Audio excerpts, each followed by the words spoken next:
la pandemia y la cuarentena en nuestro país. En un principio, las primeras clases, ustedes las van a ver en el canal de YouTube, eran las primeras 2 o 3 clases fueron grabadas y se publicaban, ya estamos grabando, se publicaban en el canal de YouTube que creé para que lo puedan ver en cualquier momento. Y mientras veían la clase, se preguntaba en el foro, se discutía en el foro y respondíamos en el foro y en el chat. Esto ocurría, ¿por qué? Porque en ese momento todavía eran los primeros tiempos y no estaba, los anchos de banda no estaban habilitados todavía a nivel nacional como para que principalmente en ese horario se pudiera acceder como estamos accediendo ahora, ¿sí? Eso fueron adaptaciones tecnológicas que hubo que hacer a nivel país, ¿sí? Entonces al principio las clases se grababan y las discutíamos en el foro y en el chat. Hoy no es necesario hacer eso, pero sí las seguimos grabando. ¿Mm? Y quedan en un canal de YouTube que luego se los voy a mostrar bien para que lo puedan anotar bien y también va a estar en los anuncios. Donde pueden acceder a todas las clases. Incluso decidí dejarlas del año pasado, pero evidentemente vamos a trabajar con las de este año. Como les decía, mi nombre es Francisco Arturi.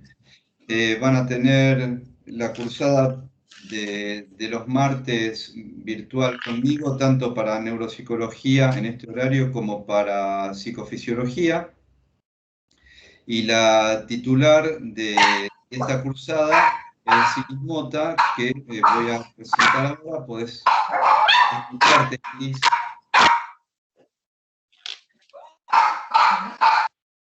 No te escuchamos. No te escuchamos. En casa de herrero, cuchillo de palo, estaba silenciada porque hay ruido ambiente. Les decía que les damos la bienvenida a esta cursada, con algunos ya estuve intercambiando alguna cosa en los foros, algunos que ya muy activos ellos se fueron presentando tempranito. Queremos que sepan que estamos a disposición, que vamos a estar trabajando todo el cuatrimestre para sacar adelante la cursada con estas características particulares, si bien es cierto que ya tenemos todo un año de experiencia en esto, aunque algunos de ustedes sean nuevos, la gran mayoría no y nosotros tampoco. Y del mismo modo que Francisco contaba, todos tenemos historia antigua. Yo me dediqué muchos años a los sistemas antes, así que a mí esta modalidad me motiva mucho y me resulta muy cómoda. Y ya van a tener oportunidad de padecerme en algunas clases durante la cursada. Bueno, padecerme. El primero que me padeció fue Francisco. No lo recordemos, no lo recordemos. No lo recordemos, no lo recordemos porque hay que hablar de años, si no, dejémoslo. Tal cual. Dejémoslo. Y porque hacía chistes malos. No, bueno. No, eso sería lo de menos. El problema son las sotas que se me caen. Bueno. Bien. Algunas cosas respecto del aula virtual. Yo mientras voy hablando estoy admitiendo a gente. Algunas cosas respecto de la plataforma, principalmente también para los que no están habituados. Nosotros trabajamos, como decía Iris, trabajamos mucho con la plataforma. Por cuestiones de biografía mía, yo también tengo mucho conocimiento y me gusta muchísimo la tecnología, así que trabajamos mucho con la plataforma. Como van a ver y van a recorrer, y les invito a recorrer la plataforma, a loguearse, a entrar y ver cada una de las pestañas y recorrerla. En la plataforma están los módulos, donde están los contenidos que se ven en cada clase. hay anuncios que les vienen por correo, ¿sí? Donde o se publica el link del video que se subió a YouTube, al canal de YouTube, o el link de la videoclase, o algún anuncio en particular también, principalmente en época de exámenes. Dije exámenes y nadie puso la cara así como abriendo los ojos, ni con algún fenómeno de Porque falta estimulación mucho todavía, profesor. simpática. Maduramos, Está bien. maduramos. Sí, sí, está bien. También hay un espacio para foros que en cada clase hay un foro habilitado para las preguntas de esa clase. En los foros la idea es que ustedes pregunten y aporten, ¿sí? Es decir, no solo que puedan preguntar y escribir acerca de sus dudas, incluso responder las dudas de algún compañero o aportar algún material o alguna reflexión, ¿sí? Justamente la idea es que sea una cruzada participativa. Más vale que eso se tiene en cuenta luego, la participación en la cursada en general. Ya no se dice clase, ¿no? En la cursada en general es una cosa mucho más continua, si se quiere, ¿sí? No depende solamente del momento de la clase, sino también de lo que ocurre durante la semana también. Entonces, para eso están los foros, también está el chat. El chat, si se quiere, es más para lo que va ocurriendo durante la clase, si alguien no puede entrar o necesita algo, y evidentemente si no puede entrar, no lo puede ver en el chat de Teams, ¿sí? Entonces, un poco para eso está el chat. Hay un foro de presentación también donde me gustaría, es deseable, porque somos 106, en realidad 108 con los docentes, 106 alumnos. La verdad que a mí me gustan las clases presenciales. Disfruto de las dos clases, realmente, los dos tipos de modalidad. Pero no es lo mismo y por lo menos tener la posibilidad de presentarse en el foro de presentación es algo que, nada, les puede ayudar a ustedes también, ¿sí? A generar vínculos entre ustedes. Creo que también eso me parece muy importante. También hay un espacio de tareas, en algún momento vamos a hablar de eso. Y otra cosa que estoy viendo ahí, que está en el chat de la reunión, ya lo hicieron, me parece bárbaro porque si no se los iba a pedir yo, y les pido sí que incluyan a todos los que quieran incluirse, de todos modos ya lo están publicando, el grupo de WhatsApp, ¿sí? Es muy importante. Lo que les voy a pedir también es que luego por el foro o por el chat me envíen, no por el chat de acá, por el chat de la plataforma y por el foro de la plataforma, me envíen los datos de contacto, o sea, teléfono y nombre de la persona que organizó el chat, el WhatsApp, ¿sí? El grupo de WhatsApp. Evidentemente yo no voy a estar en el grupo de WhatsApp, me parece que no corresponde. Además, porque así pueden criticarme con mayor tranquilidad. Así que les dejo esa posibilidad, no se las pienso quitar. Es más, me parece necesario. Pero sí me parece importante estar en contacto con una o dos personas del grupo de WhatsApp. Les digo que si bien la modalidad de la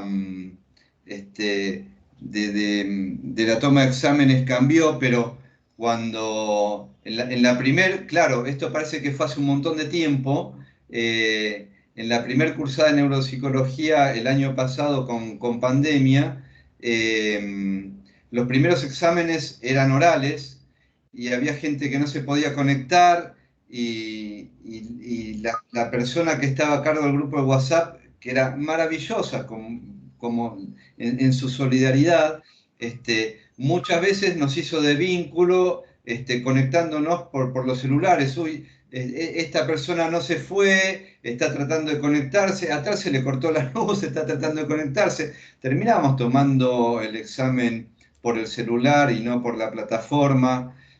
Bueno, esas cosas que han pasado y espero no vuelvan a ocurrir, pero bueno, eran exámenes que empezaban a las 5 de la tarde y terminaban a las 3 de la mañana. Eso no va a ocurrir, así que con esto les estoy diciendo, había cosas peores que la modalidad de examen que van a tener en esta cursada. Pero el grupo de WhatsApp es importante, la verdad que es muy importante como parte de los recursos de comunicación para tener presente y para utilizar, ¿sí? Tanto ustedes, quizás yo les pida que se comparta algo a través del grupo de WhatsApp o que algún mensaje que además de enviar por la plataforma, lo envíen por el grupo de WhatsApp por las dudas. Así que bueno, hay 2 o 3 personas que cursaron psicofisiología antes que neuropsicología por esas cosas extrañas administrativas, las cuales también pueden dar cuenta de ese tipo de modalidad y pueden comentar también la importancia de conservar el grupo de WhatsApp también. Así que les recuerdo una vez más que luego me pasan el contacto de 1 o 2 personas que que estén administrando el grupo. ¿Qué más? Antes de empezar a compartir pantalla.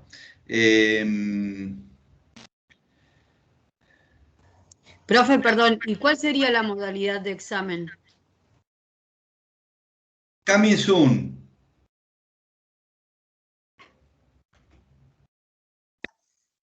Después les cuento, no les voy a contar ahora. ¿Sí? Ok. Coming soon es como las películas, pronto. ¿Sí? Había películas y había cine en una época. ¿Sí? Profe, una pregunta. Sí. ¿Ya tienen las fechas de este examen? No, hombre, es la primera clase. ¡Ey! Primera clase. Porque ayer la profe de historia dijo que siempre caen las dos, caen la misma semana, neuro y historia de la psicología.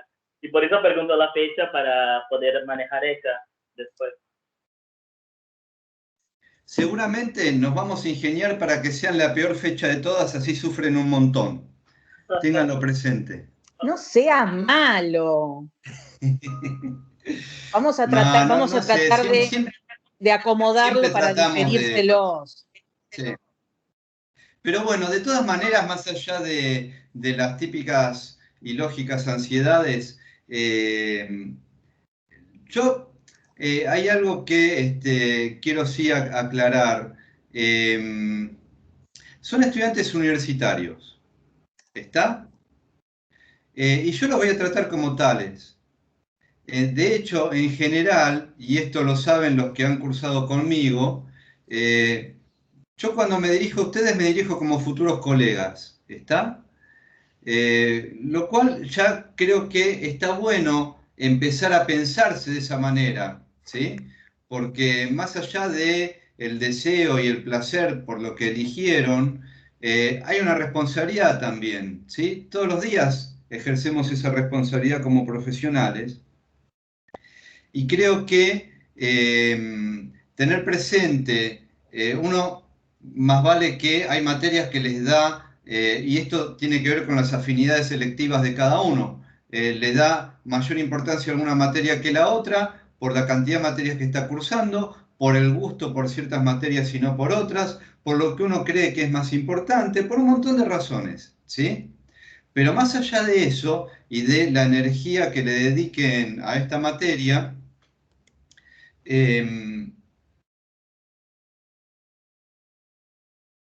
son alumnos universitarios. No están en la primaria, no están en la secundaria.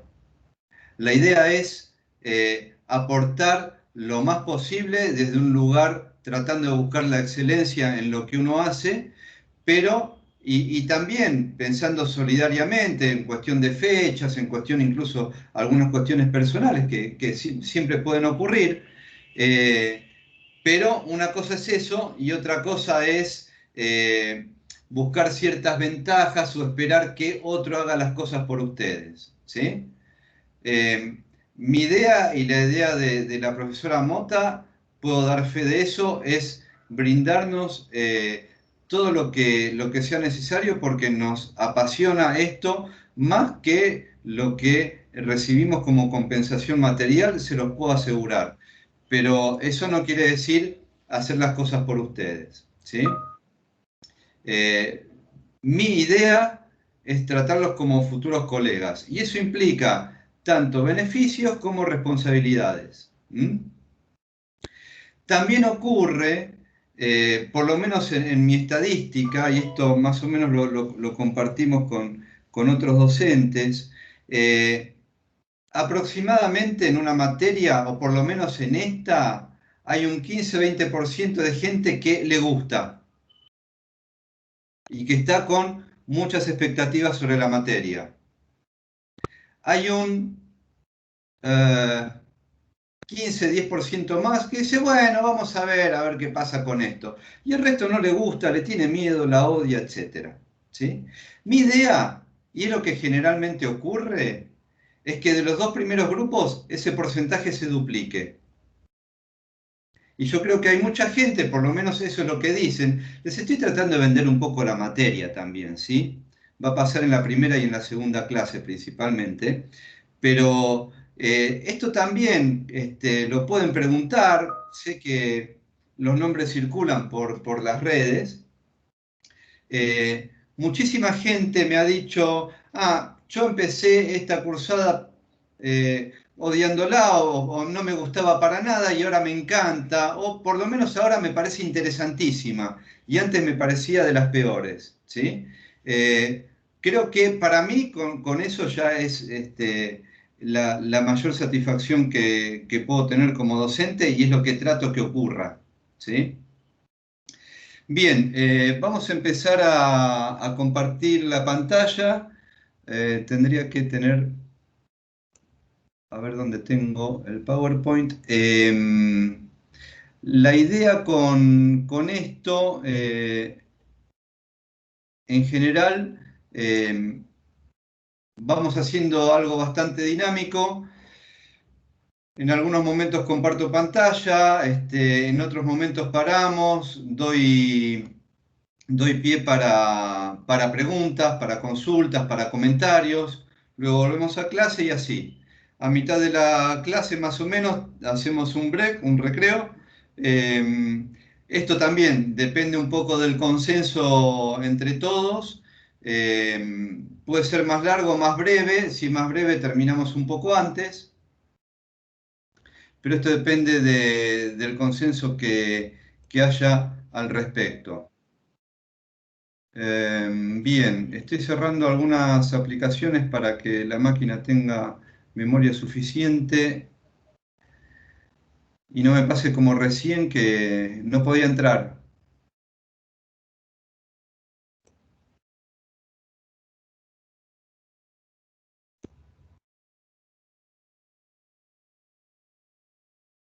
Bien, a ver. ¿Alguna consulta, algún comentario mientras yo termino de lidiar con la máquina? Profe, ya le envié un correo con los datos por el grupo de WhatsApp. Ahí tiene mi información y cualquier cosa yo se lo reenvío al grupo. Fantástico, genial. ¿Tu nombre? Gabriela. Gabriela, muchas gracias, Gabriela. De nada. Una cosa también de protocolo de funcionamiento general. Cuando les dé o tomen la palabra, está bueno que se presenten, ¿sí? Y así podemos saber quién está hablando. Y esas cuestiones de lo que implica toda la virtualidad y la idea justamente yo incluso lo he investigado como sociólogo en las primeras épocas de las redes y de la interacción por Internet. Yo estoy convencido de que las redes sociales y toda la tecnología lo que más hacen es comunicar. Creo que no están al servicio de la incomunicación, creo que están al servicio de la comunicación. Depende de qué se comunique, ¿sí? Y depende de cómo aprendamos a comunicarnos también. Así que bueno, la idea justamente es aprender a comunicarnos de una manera que nos beneficie a todos.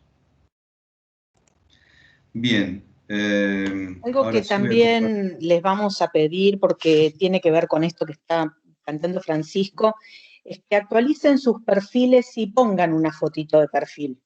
De ser posible que sea una foto de ustedes, ¿no? Un avatar, un animalito, ¿no? Porque en estos tiempos de distanciamiento en los que no podemos vernos presencialmente y a veces tampoco vamos a poder todos vernos al mismo tiempo en la conferencia, porque a veces hay cuestiones de conectividad. Yo, por ejemplo, en este momento apagué mi cámara porque tengo un problema de conectividad y esto me la mejora. El poder ver una cara del otro lado es algo importante. Ya vamos a ver que hasta desde el punto de vista neuropsicológico es importante y vamos a desarrollarlo más adelante con un concepto neuropsicológico muy central, que es el de prosopagnosia, que lo dejamos para después, pero ya lo deslizamos.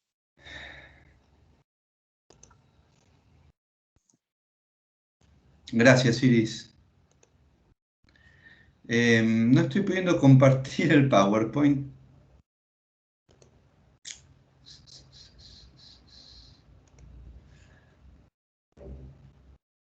Espérate. No sé por qué, ¿eh? Porque... ¿Qué estado tenés? ¿Cómo? Ahí se compartió. No, ese es el programa. No, ese es el programa. ¿El Power no? No me lo está leyendo, digamos, la pantalla. ¿Qué estado tenés? Porque a veces cuando te aparece, viste, con el punto rojo de que estás ocupado, no te deja. Francisco, a veces pasa cuando vos ponés compartir, te va a dar varias opciones de ventanitas. Tenés que poner escritorio en escritorio y ahí te deja compartir todo. No, tengo en ventana, ya está, ahora aparece. Ahí está, vamos a ver si ahora... ¿Están viendo? Ahora. ¿Sí? Sí. Bueno, se ve. Genial.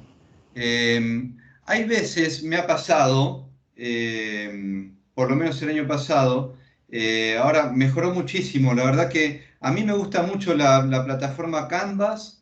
La he probado desde diferentes dispositivos, incluso desde el móvil, y la verdad que está muy buena. Y además mejoró un montón. Y desde el punto de vista también de infraestructura, debo reconocerlo, porque a veces soy criticón, pero también reconozco lo que mejora. Ha mejorado mucho la infraestructura y la verdad que es amigable y es aprovechable la plataforma.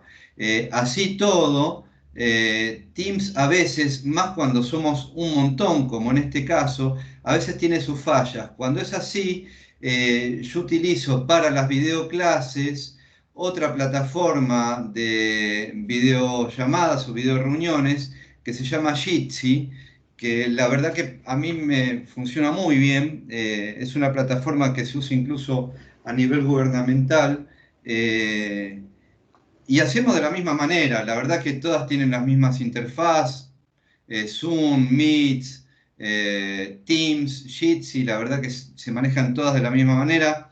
En ese caso yo les daría, en vez de hacer el link de Teams, les comparto el link de Jitsi, entran como entraron en Teams y listo. Es exactamente lo mismo, también las grabamos, las subimos al canal de YouTube, etc. Bien, entonces, dicho todo esto, vamos a empezar con el contenido de clase. Si no se escucha, porque yo ahora no los estoy viendo, si no se escucha o hay alguna consulta para hacer, se desmutean.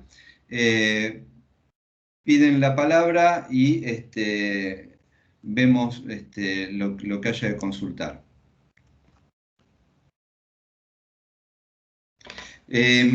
Algunas cosas que tienen que ver ya entrando en la materia, aunque les parezca que no.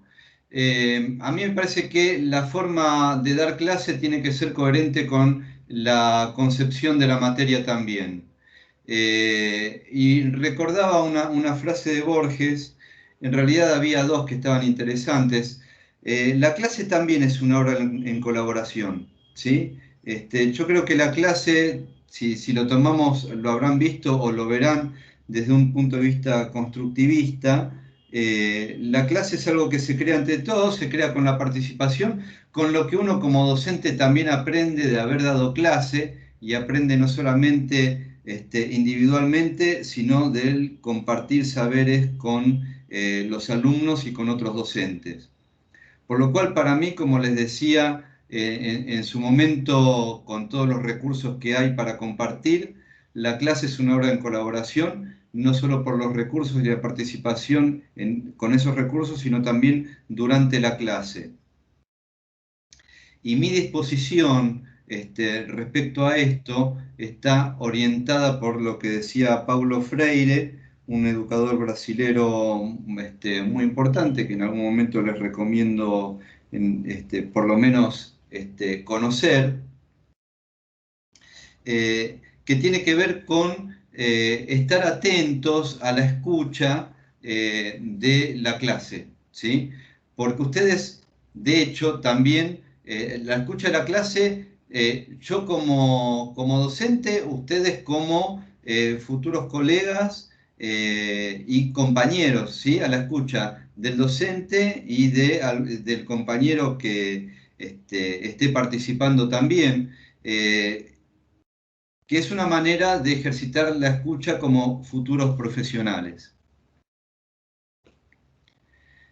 Bien, en todas las clases, mi idea siempre es presentarles primero el recorrido de lo que vamos a ver en la clase, que puede o no estar en el orden en el que se va a dar, y después empezar a desplegar los principales temas presentados en ese recorrido. Se van a dar cuenta que en esta primera clase, tal vez en la segunda también, estamos haciendo mucha aclaración, mucha introducción a cómo va a ocurrir. Bueno, es así, es la primera clase y es así. Cuando era presencial era mucho peor todavía la cantidad de cosas que teníamos que explicar. Así que esta es un poco la modalidad. ¿Qué vamos a ver hoy? Ya empezamos a hablar un poco de la materia, la clase. Los desafíos, porque siempre es bueno proponerse, y yo les voy a proponer la materia de una manera desafiante, creo que es la manera en que mejor se aprende. Vamos a tocar las confluencias y las divergencias entre el punto de vista biológico, el psicológico y el psicoanalítico. Psicología y psicoanálisis, no sé si ya lo saben, pero les voy a decir y lo voy a repetir hasta el cansancio, no es lo mismo, no son lo mismo. La modalidad de la clase ya estuvimos hablando, no de la forma de evaluación, y no creo que lleguemos a sistema nervioso y generalidades, que es de la próxima clase, pero yo ya lo tengo en este PowerPoint. Ya les hablé de los recursos, ahí tienen, igual lo voy a compartir, no solo en un anuncio en particular, sino en todos los anuncios va a estar el link de cada uno de los videos, pero ahí pueden ver el nombre, lo pueden googlear, del canal de YouTube, donde están y donde van a estar todas las clases que vamos dando de manera virtual. En su momento era Neuropsicología y Psicofisiología 2020, ahora es 2021, pero si ven en la pestaña de... no me acuerdo ahora cómo se llama en YouTube, de videos agrupados, digamos, no es listado, bueno, me olvidé. Listas de reproducción. Ahí está, listas de reproducción. Muchas gracias, tu nombre. Julián. Julián, gracias. Si ven en la pestaña listas de reproducción, está agrupada Neuropsico 2020 y Psicoficio 2020. Si están muy ansiosos por saber un poco más, por supuesto que pueden ir ahí. Bien, lo que no me gustaría que ocurriera al final de la cursada es esto. ¿Se acuerdan de esta película? Sí, sí. ¿De qué película estamos hablando? Sí, como si fuera la primera vez. Muy bien. No me gustaría que al final de semestre, cuando empecemos psicoficio, ocurriera que tengamos que empezar de nuevo, como si fuera la primera vez, ¿sí? Así que bueno, la idea es justamente que no les pase como le pasó a Lucy y a su enamorado, peor todavía, ¿no? Bien, vamos a hablar de algunos conceptos clave. Estos conceptos van a estar como conceptos clave en todas y cada una de las clases que vamos a ver, ¿sí? Se pueden ir agregando uno o dos conceptos claves en particular, pero van a estar explícita o implícitamente estos 4 que están viendo ahora en todas las clases, ¿sí? ¿Por qué? Porque los conceptos clave, y por eso está, después les digo que son estudiantes universitarios, pero hay una infantilización de la vida social, soy consciente de eso, por eso muchas veces estamos ilustrando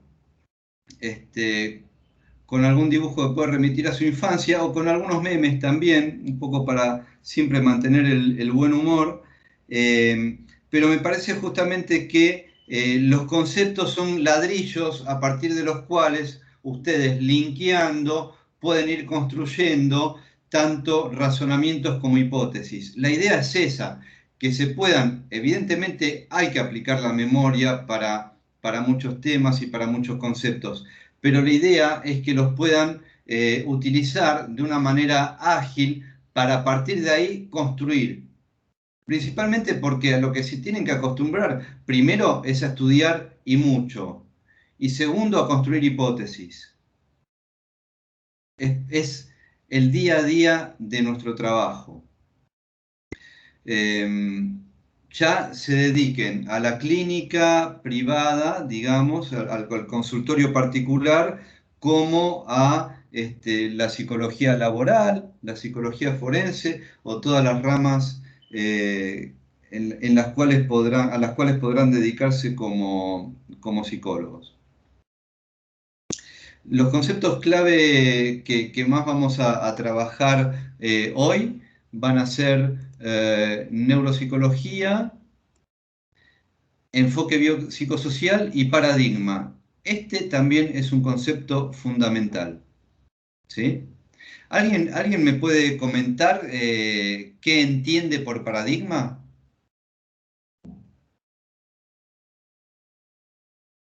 Arriesguen que no es un examen. Profe. Sí. Griselda es mi nombre. Griselda. Usé la manito, pero quedó ahí pegada.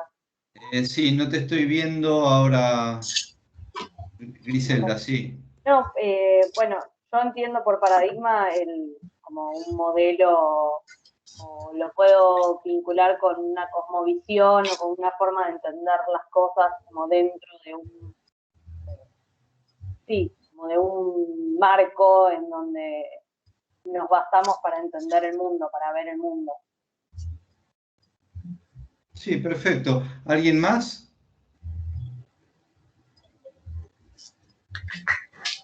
Sí, concuerdo. ¿Están viendo la pantalla acá compartida? No, profe, no, ahora no. ¿Ahora no? No. Ok. Bueno. Por momentos sí se ve, profe, y por momentos no se ve. Ok. Ahora volvemos ahí. Pero bueno. Un paradigma es un conjunto de ideas. ¿no? Que a veces refutan otras, o puede ser usado también como un ejemplo, un paradigma, ¿es así? ¿Cómo andás, María Eugenia? Hola, ¿cómo le va? Sí, está bien, pero creo que es un conjunto de ideas, sí, vamos por lo más nuclear, digamos. Pero es Pregunta. ¿Cómo?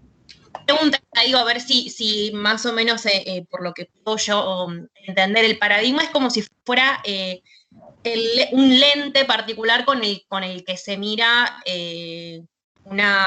sí, puede ser tanto el mundo o algo en particular, es como si fuera, sí, por así decir, no sé, unos anteojos que me pongo con un cierto, es decir, con ciertos conceptos, en el que estoy mirando algo, no sé si me explico. Sí, sí. ¿Y tu nombre? Rocío. Rocío. Como que depende un paradigma, depende, digamos, el lente que yo me pongo para ver o estudiar o analizar ciertos conceptos o lo que sea en cuanto al mundo en general. Sí, estoy de acuerdo con lo que dijeron las tres, ¿sí? Esto es un poco construir, ¿sí? Así se construye conocimiento, ¿sí? Cuando ustedes hagan las tesis y cuando hagan ponencias, también van a contribuir a la construcción de conocimiento de esta manera, ¿sí? Evidentemente los docentes tenemos el rol más activo en esto, pero ustedes también. Es la mejor manera de aprender. Coincido con lo que decían las tres. Sí es un conjunto de ideas, sí también son ideas que tienen que ver con una especie de visión general, como de marco teórico, ¿sí? Griselda utilizó la palabra marco, para un abordaje de alguna temática en particular, y que también, como decía Rocío, es un lente a partir del cual podemos ver, o también si quieren, el paradigma es... No sé si estaba... Perdón. Sí. Víctor, João. Sí, Víctor. Ah, no sé, pasó conmigo una... No, yo iba a hablar... Es como un sistema de creencias que usamos para determinado momento histórico también. Exacto, sí, sí, totalmente. Eso tiene un poco que ver con los lentes, ¿sí? A mí me gusta también, aparte de la analogía de los lentes, es como un foco que nos permite enfocar en algunos lugares y no en otros, ¿sí? Y ese foco puede ser de un campo iluminado muy pequeño o más grande, ¿sí?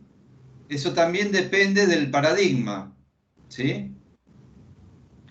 Se habló de conjunto de ideas, se habló de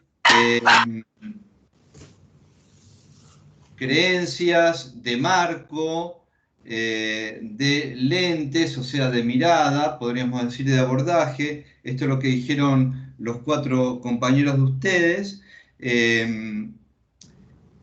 Es todo eso, y es también, teniendo en cuenta lo que decía Víctor, es un conjunto de creencias, o sea, es algo en lo que uno cree, ¿sí?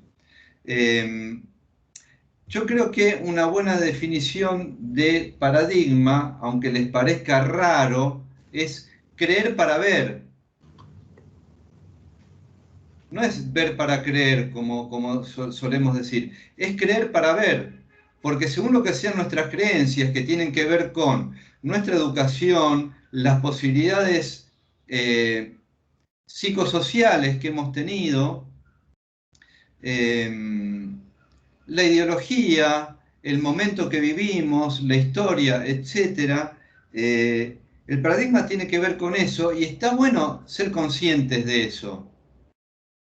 Les pongo un ejemplo que tal vez otro día, si no lo conocen, lo podemos desarrollar justamente como ejemplo de esto.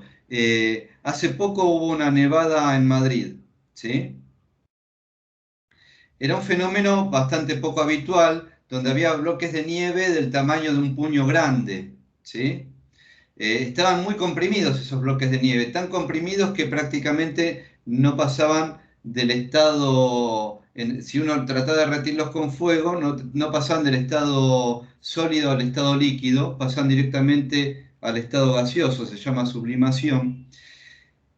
Y mucha gente, desde un terraplanismo científico, decía, esto no son bloques de nieve, estos son bloques de plástico que alguien nos envía. Era un paradigma muy cercano al terraplanismo, desde el punto de vista de la matriz que lo sustenta. Y de alguna manera, más allá de que hay otras maneras de explicar eso, pero podía haber un razonamiento lógico mínimamente construido que podía dar cuenta de eso desde esa lectura, que podía ser más veraz o no, pero daba cuenta y había una construcción lógica de esa lectura, ¿sí? Evidentemente no eran pedazos, bloques de plástico que alguien enviaba, pero daba cuenta de un paradigma, ¿sí? Esto es importante porque como psicólogos luego podrán ser conductistas, neuropsicólogos, psicólogos freudianos, psicoanalistas, lo que ustedes elijan, pero van a tener que tener presente que va a haber un paradigma que lo sustenta y que según cuál sea el paradigma, yo creo que el mejor paradigma, el paradigma que permite iluminar más donde están viendo, que también depende del paradigma, es aquel que permite hacer más preguntas, ¿sí?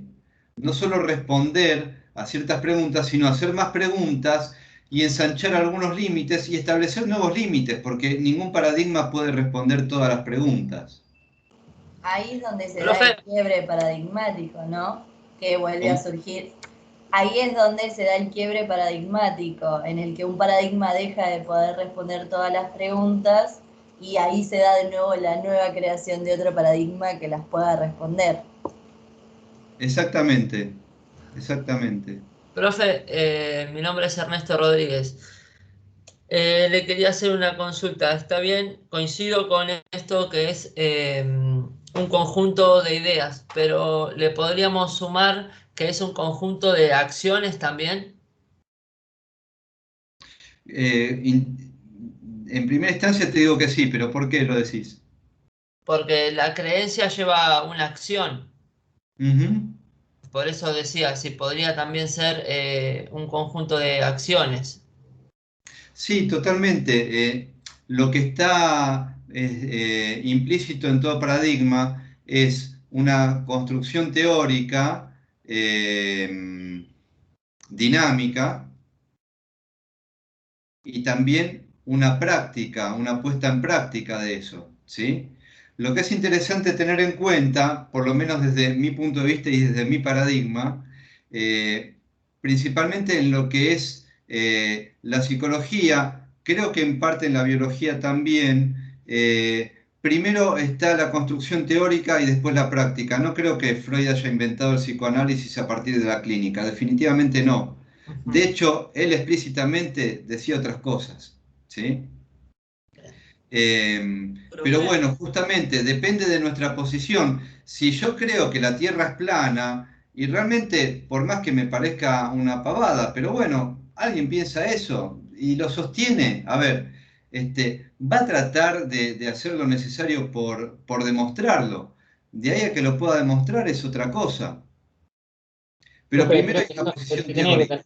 Se puede ¿Sí? tomar también como que son conjuntos de verdades, ¿no? Porque es como que un grupo de científicos o que tiene que ver también con el poder real, consensuan que esta es una verdad compartida. Entonces, durante ese tiempo, ese periodo de la historia va a ser una verdad y eso después se baja a cada uno de los grupos. Incluso nosotros como futuros psicólogos tenemos una verdad compartida que es esta, que en algún momento se puede romper con un nuevo paradigma que plantea otra verdad.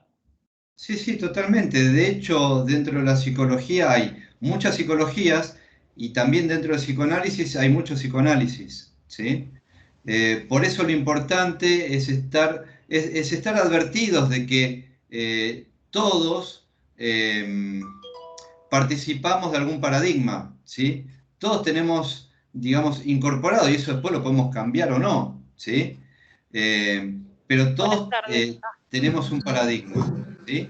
Y esto, ahora les doy la palabra, quiero terminar este concepto. Esto es muy importante porque nosotros vamos a hablar desde un paradigma biopsicosocial, donde vamos a hablar de lo biológico o biótico, lo psicológico y lo social. Que son paradigmas muy diferentes y que a su vez hay distintos paradigmas dentro de esas construcciones teóricas, ¿sí? Por eso es muy importante el concepto de paradigma, ¿está? ¿Alguien tenía una consulta o aporte? Hola, profesor, buenas tardes. Mi nombre es Betsabe. Quería hacerle una consulta. Digo, justamente con esta mirada que nosotros tenemos, que es biopsicosocial, ¿podemos hablar de que también tenemos o estamos en un mundo multi paradigmático? Digamos, ¿se podría decir así? Sí, claro. Sí. Justamente una de las propuestas interesantes desde el punto de vista de la epistemología de las ciencias es la propuesta, creo que no sé si estaba acá, al final no sé si lo puse, un filósofo que se escribe Edgar Morin, se pronuncia Edgar Morin, es francés.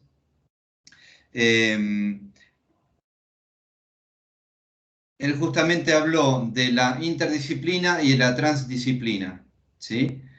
La disciplina como esas construcciones particulares de cada ciencia, lo estoy diciendo muy rápido, está en uno de los materiales que están compartidos para el módulo que estamos viendo hoy. La interdisciplina como la capacidad colaborativa entre distintas disciplinas, y la transdisciplina como una meta utópica de una ciencia de las ciencias. ¿Sí? No sé si respondí a tu... Sí, perfecto. ¿Sí? Perfecto, gracias. La interdisciplina a mí me parece que tiene que ver con el enfoque biopsicosocial. Otros dicen que eso es transdisciplina. Lo que sí, de todas maneras, implica no solo la capacidad y la posibilidad de compartir y enriquecerse a partir de la diversidad, sino también la humildad de poder buscar también algunas preguntas y algunas respuestas en otras disciplinas, compartiendo el conocimiento. Voy a seguir compartiendo pantalla y ustedes me dirán si se puede ver. Ahora no lo está tomando. Creo que voy a volver a Jitsi. Qué bárbaro, che.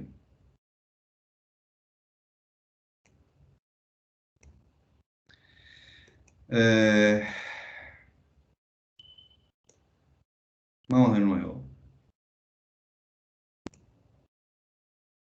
No me lo está tomando, che. Profe, perdón, encontré algún comentario. Sí, dale. A veces pienso, ¿no? Como estamos acá teorizando todo esto sobre el paradigma y todo más, y mi lado va, como todo esto es como, creamos paradigmas tan difíciles de comprender para una persona común, que después dejamos abiertas puertas desde la ciencia para que las personas creen esto, teorías de tierra plana y otras teorías, como quizás para mí, como algo más inclusivo. Yo creo en paradigmas más inclusivos, creo, con menos... No sé si hago comprender. Como, no sé, con tantas, como, no sé, ¿cómo hablar esto? En palabras difíciles, estamos teorizando sobre palabras difíciles que si vos llegas en la calle y preguntas a una persona, ella no va a saber contestarte. El conocimiento científico no tiene nada que ver con el conocimiento de sentido común. Sí. El terraplanismo, si querés, está más del lado del conocimiento de sentido común. Sí, por sí. más que quieran dar de visos de cientificidad, ¿sí? De todas maneras, también depende del conocimiento de la época y del consenso científico de la época. En su momento era un conocimiento científico, ¿sí? Si vos ves la cosmogonía de Aristóteles, es totalmente diferente, pero bueno, era lo aceptado en ese momento, ¿sí? De todos modos, llega un momento en que el conocimiento científico se aleja del conocimiento de sentido común. Sí, este es el punto, como se alejó tanto que ahora dejan brechas para como, no sé, antivacuna, anti no sé qué. Sí, sí, estoy en parte de acuerdo, pero creo que eso también tiene que ver con otros discursos sociales también, no solamente con que la ciencia se aleje desde el punto de vista de complejidad. Creo que la ciencia es cada vez más compleja, pero y creo que tiene que haber un lenguaje científico, tiene que haber, porque tiene que ser transmisible sin subjetividades, en lo posible, con la menor cantidad de subjetividad posible. ¿Sí? Lo cual no quiere decir que pensemos que la subjetividad está exenta en la práctica, menos en la nuestra. Pero la transmisión no tiene nada que ver con el conocimiento de sentido común. Y si se aleja, por ejemplo, y permite cierto discurso terraplanista, y vamos saliendo rápido de esto porque les quiero seguir dando el contenido, pero lo podemos seguir discutiendo si querés en el foro. Creo que tiene que ver con ciertos usos, por un lado, discursivos, y tiene que ver también con,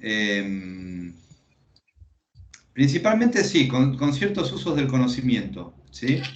Y con ciertos compartires del conocimiento. Si hubiera una democratización del conocimiento y la cultura mucho mayor, habría menos lugar para el terraplanismo científico-político, ¿sí?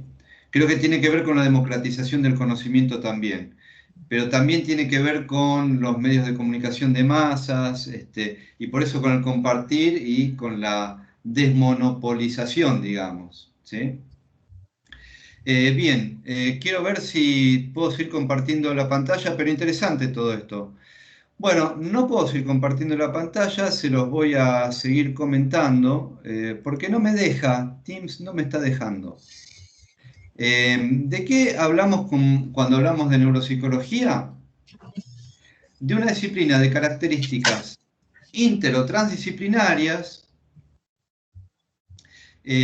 para el abordaje de los trastornos conductuales producidos tanto por lesiones como por disfunciones en el sistema nervioso central. Vamos a ver, evidentemente, las diferencias entre lesión y disfunción. ¿Podría, por favor, repetir de nuevo? Porque como que mucho no lo comprendí, digamos, al concepto en sí de neuropsicología. Sí, de todos modos tengan presente que todo esto lo voy a repetir porque lo estamos viendo por primera vez, todo bien, tengan presente para tranquilidad de ustedes que esto queda grabado y queda subido y publicado en YouTube, ¿sí? Buenísimo. Esto se lo digo porque quizás hay algunos que son más auditivos, hay otros que son más kinestésicos y escriben, ¿sí? Hay otros que son más visuales y les gusta ver. Esto va a quedar grabado para aquellos que les cuesta tomar apunte. Entonces, hablábamos de la neuropsicología como una disciplina de carácter transdisciplinario,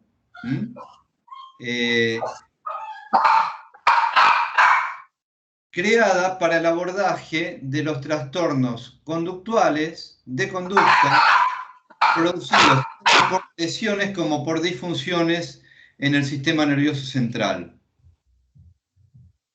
Buenísimo.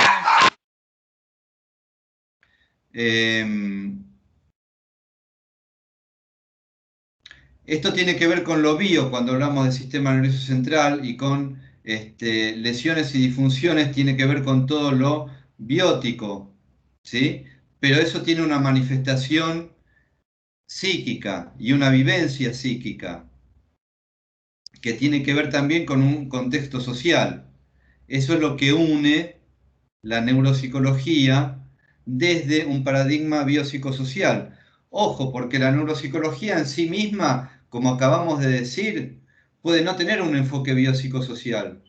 Si yo digo es una interdisciplina o una transdisciplina que aborda trastornos de conducta producidos por lesiones o disfunciones en el sistema nervioso central, estoy hablando de biología y de manifestación conductual, nada más. Pero nosotros le vamos a dar otra vuelta más a esto, ¿sí? Vamos a hablar de la neuropsicología como neuropsicología dinámica integral. ¿Y qué entendemos por neuropsicología dinámica integral? ¿No están viendo el PowerPoint ustedes? Ok, bien. ¿Dónde está el PowerPoint? No, yo lo estoy tratando de compartirlo, pero no lo está tomando. Bueno. No, de última, si lo puede cargar al Canvas, nosotros estamos en la clase y tal vez en otra ventana podemos abrir el Power. Claro, eso iba a preguntar si no está subido al Canvas. No, yo no me gusta compartir el PowerPoint, salvo cuando evidentemente está está como video. Profe, perdón, está espera, Víctor, un segundito. Porque terminan estudiando el PowerPoint. Ya cuando daba clases presenciales he probado dándoles las fotocopias del PowerPoint de algunos temas, y esos temas los estudian del PowerPoint y no del libro. Así que trato de no... Evidentemente todos los PowerPoints menos los van a ver en los videos, pero creo que no es lo mismo. Víctor, y sigo con el concepto de neuropsicología dinámica integral. Profe, no, perdón, es que hay un ¿puedo parecido. hacer una pregunta? No sé quién estaba, pero estaba Víctor primero. Bueno, espero entonces. Dale. No, hay un PowerPoint parecido con que vos estabas hablando, perdón. Yo estoy siguiendo un poco por ahí porque yo soy un poco visual. ¿Hay un PowerPoint parecido dónde? En archivos. Sí, está bien, sí, es uno de los que compartimos, pero es diferente a este. Sí. Sí, totalmente. A ver, si yo les comenté de todos los recursos que hay en Canvas, de los módulos, los anuncios, los foros, el chat, las tareas, etcétera, todas las secciones que están en Canvas, y les sugiero y pido que lo recorran, es porque eso es parte de la clase, y la lectura de los anuncios es parte de la clase. Y en el primer anuncio, para la clase de hoy, no en el segundo del link, en el primer anuncio para la clase de hoy, les comenté cuáles son los archivos que están subidos en el módulo. ¿Sí? En el módulo 1 está subido el archivo al cual hace alusión Víctor, ¿sí? Que habla de la neuropsicología dinámica integral. Profe, no tengo nada subido en el módulo. Nicolás Pagador. No tengo nada subido en el módulo. Nicolás Pagador le habla. Disculpe. Está en la sección de archivos, no en módulo. Está en la sección de archivos, y está en el módulo. Si después te fijas bien, lo vas a encontrar. Profe. Sí. Romina habla. ¿Vamos a usar algún libro?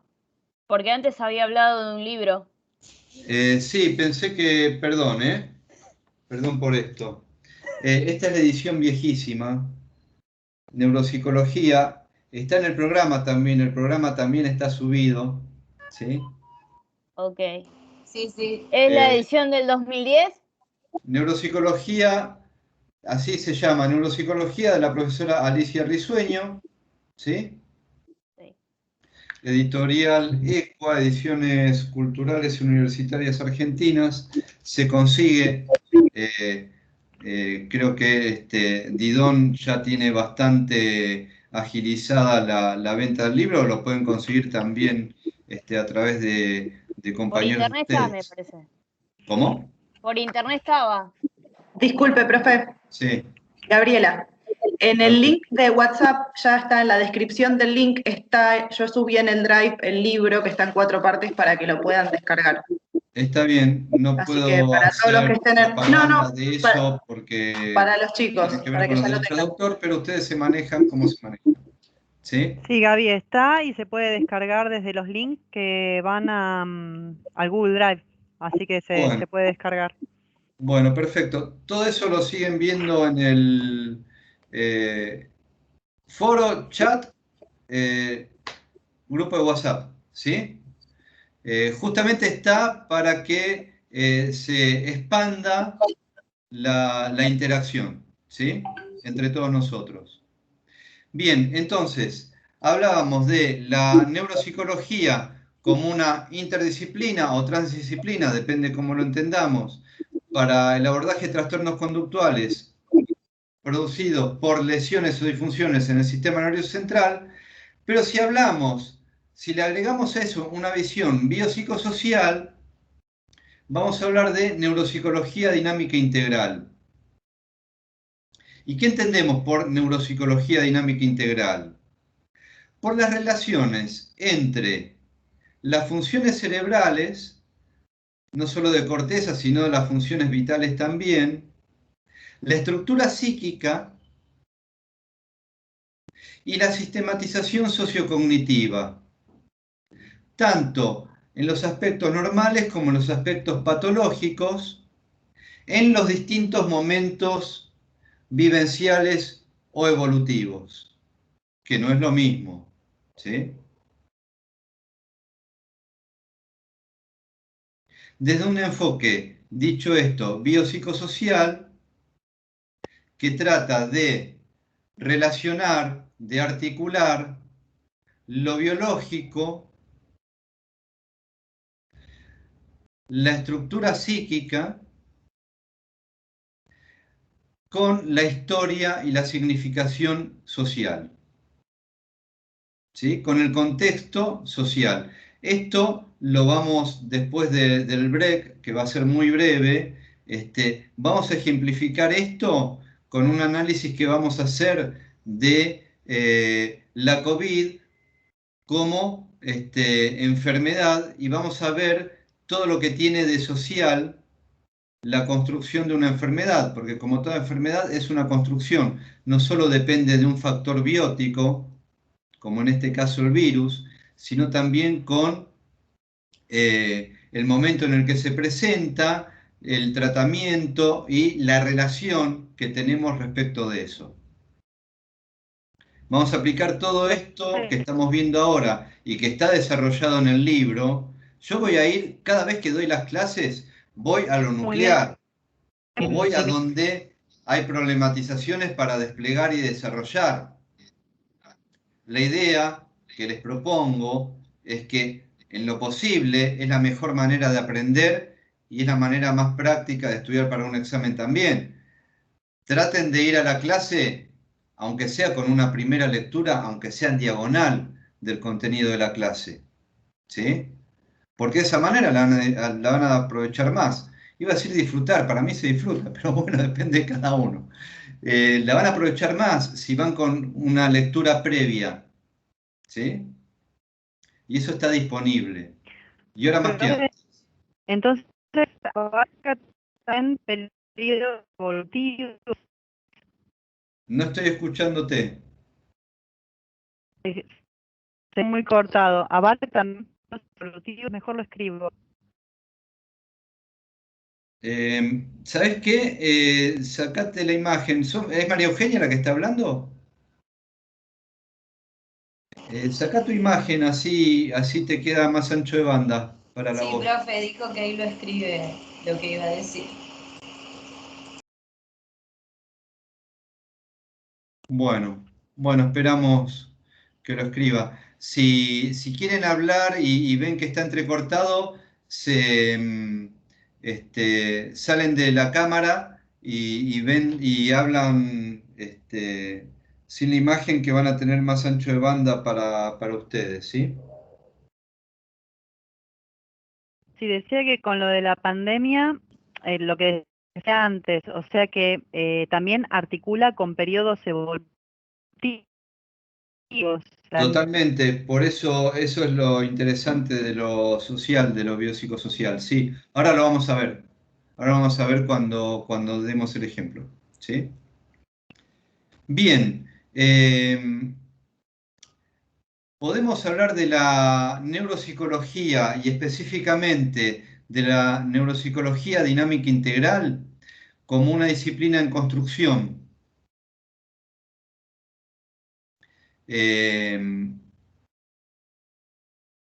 Desde donde se pretende no caer en el dualismo cuerpo-mente. Además, no es lo mismo organismo que cuerpo, ya vamos hablando de diferenciaciones, sino incorporar también lo orgánico, lo psíquico y lo sociohistórico, ¿sí? Por lo cual, eso implica la integración de diferentes disciplinas que van a concurrir en esta construcción de conocimiento, como la neurobiología, la neurología, la neurocirugía, el diagnóstico por imágenes, la lingüística, la psicología social, la psicología cognitiva, la neuropsiquiatría, el psicoanálisis. Disciplinas que concurren integradamente, articuladas, evidentemente, no de cualquier manera, no como un pastiche, para la construcción de la psicología dinámica integral, que a su vez aporta a otras disciplinas como y subdisciplinas como la psicología educacional, la psicología laboral, el psicoanálisis, la psicología organizacional, evidentemente la psicología clínica, la salud mental en general, las ciencias médicas en general y las ciencias sociales también. ¿Se entiende esto? Es decir, hay distintas disciplinas que concurren en la creación de una disciplina que a su vez aporta a otras disciplinas. ¿Sí? Sí, por eso transdisciplina, exactamente. Voy a ver si puedo enviarle el PowerPoint a la profesora Mota y ella comparte pantalla, ¿sí?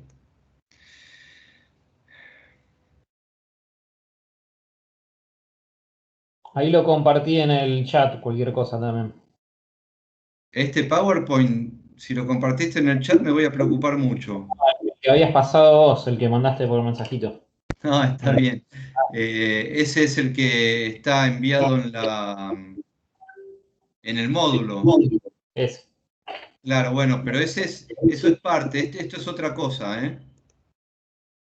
Esto que estoy hablando es otra cosa. Este es un PowerPoint que hice yo y que no está en el...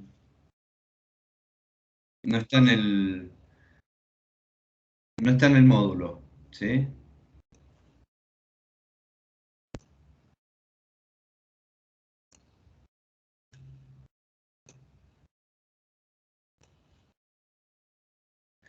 Bueno, ahí Iris, si me estás escuchando, te estoy enviando el archivo.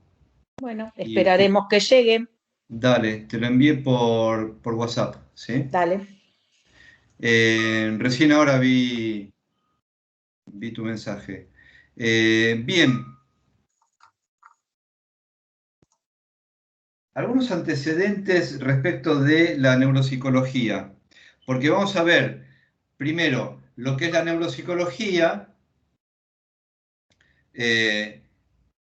y cómo se llega a la neuropsicología dinámica integral, ¿sí? Que es lo que tienen más desplegado en el artículo que mencionaban sus compañeros.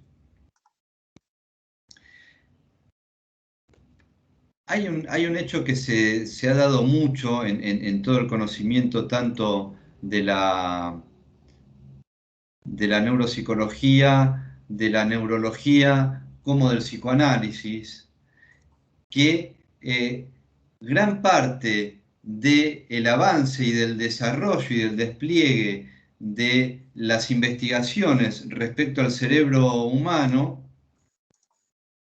se han dado a partir del estudio de las afasias. Estoy en la Perdón, 11. ¿se está viendo, Francisco? Se está viendo, ¿O, sí. o chicos, se está viendo? Sí, lo vemos. Bueno. De las afasias. Sí, genial. Sí, ahí se ve. De las afasias. Mirá. Sí. Decime, Francisco, en dónde La paro. 11.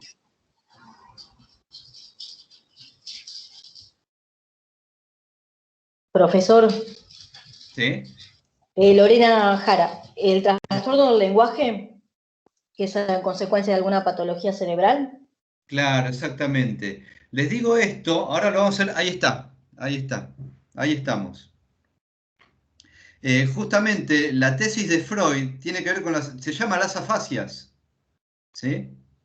O sea, la persona que fundó el psicoanálisis, su tesis, siendo neurólogo, era sobre las afasias, ¿sí? De hecho está publicada, evidentemente.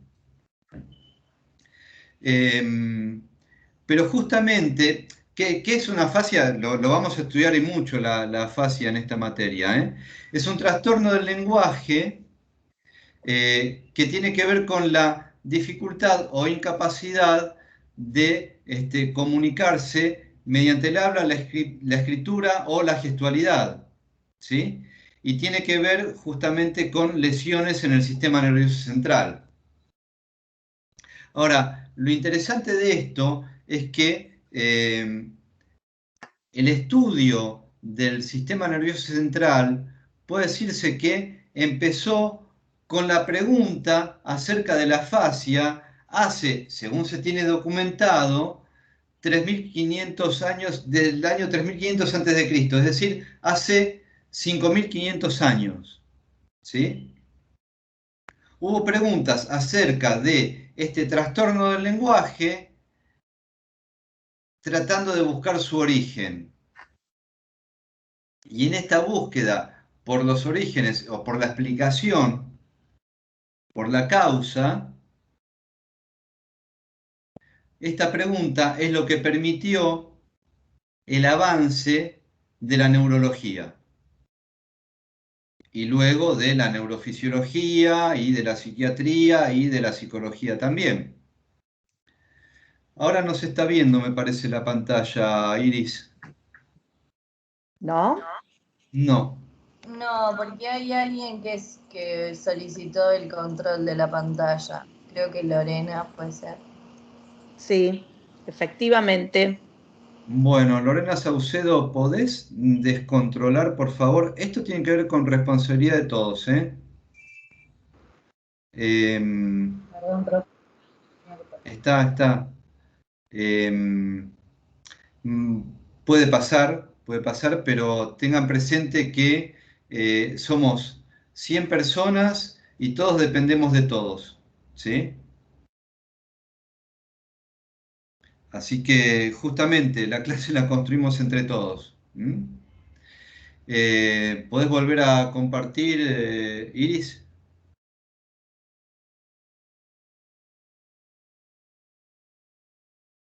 Bueno, mientras tanto, mientras Iris trata de volver a compartir, les sigo comentando. Más o menos en el 3500 a.C.,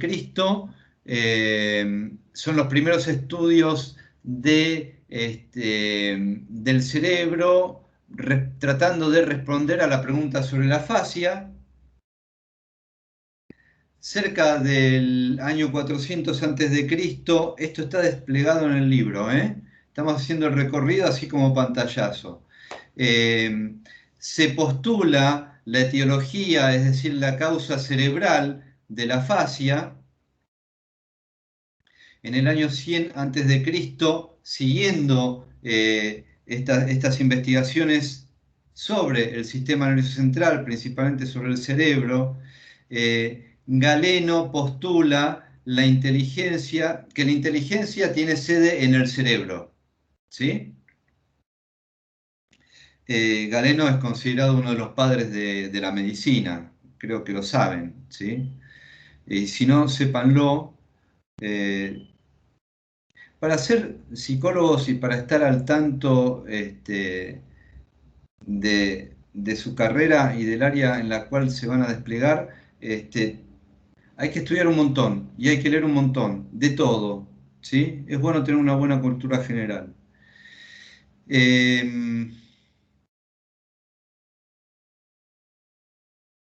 Tenemos un periodo oscuro, que es el periodo de la Edad Media, donde no se podía investigar sobre cadáveres, entonces todo el estudio neurológico y neurofisiológico se vio interrumpido, por lo menos en los países hoy conocidos como occidentales, pero a partir del Renacimiento se vuelve también hay un cambio de visión y un cambio de paradigma, se vuelve a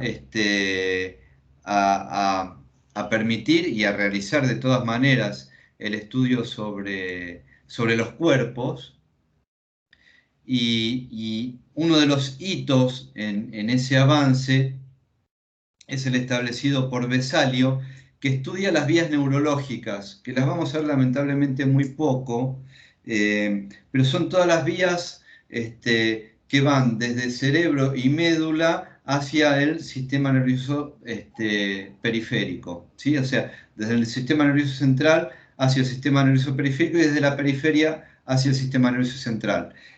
Uno de los primeros en estudiar eso fue Vesalio, a partir también de seguir preguntándose acerca de la fascia. ¿Por qué?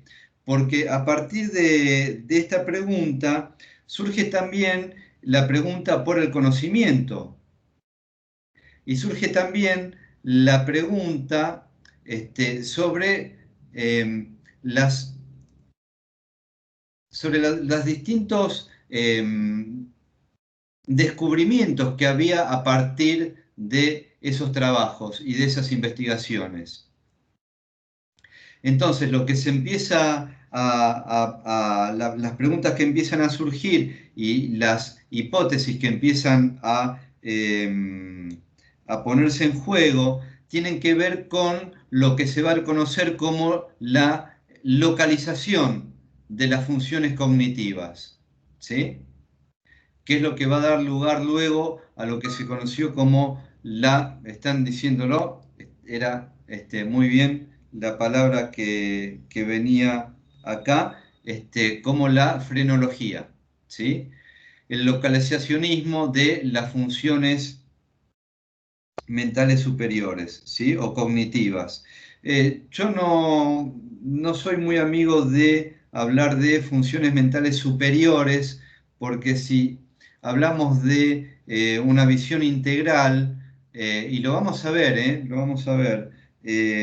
no todo tiene que ver con la corteza, o hay funciones de corteza que tienen que ver también con funciones subcorticales, ¿sí? En general, las funciones mentales superiores, lenguaje, conciencia, sensopercepción, tienen que ver con, en general están asociadas a la corteza, es decir, la sustancia gris del cerebro, algunos núcleos subcorticales de sustancia gris, pero también tienen que ver con la funcionalidad incluso del bulbo raquídeo. Entonces, no depende solo de la sustancia gris. Y no depende tampoco de una localización en particular, pero bueno, así se va creando el conocimiento. Primero se pensaba y se postulaba que había ciertas áreas en particular del cerebro que eran las responsables de las funciones. Esto es lo que postula científicos como Gall en el siglo XIX, que es lo que luego va a dar lugar a la frenología. Otro hito en estas investigaciones son las de Broca. Hay áreas de Broca, de Dejerin y de Wernicke, las vamos a estudiar. Fueron neurocientíficos que hablaban de, o postulaban ciertas zonas de localización para la función del lenguaje, estudiando las afasias. Y ya esto esto precede a las investigaciones de Wundt. ¿Estudiaron los orígenes de la psicología en alguna materia? Ahora cambiaron las materias y la verdad que no recuerdo cómo se llaman, pero uno de los fundadores de la psicología es Wundt. No sé si lo conocen, deberían. Sí, profe. En introducción. Introducción. Ok, bien, y se acuerdan, no son como Lucy, está bien. Son las investigaciones que preceden y son el contexto científico de las investigaciones que preceden a científicos como Wundt, Freud y Watson, ¿sí? No sé si saben, pero Freud estaba muy avanzado en el estudio de la neurona, le ganó Ramón y Cajal por poco tiempo, digamos, ¿sí? El estudio de la neurona como base neurofuncional y unidad anátomo-funcional del sistema nervioso central, yo diría unidad biofuncional del sistema nervioso central. Freud estaba muy avanzado en el estudio de la neurología. Por eso también el proyecto de neurología de Freud es un libro interesantísimo para hablar de antecedentes de la neuropsicología dinámica integral también.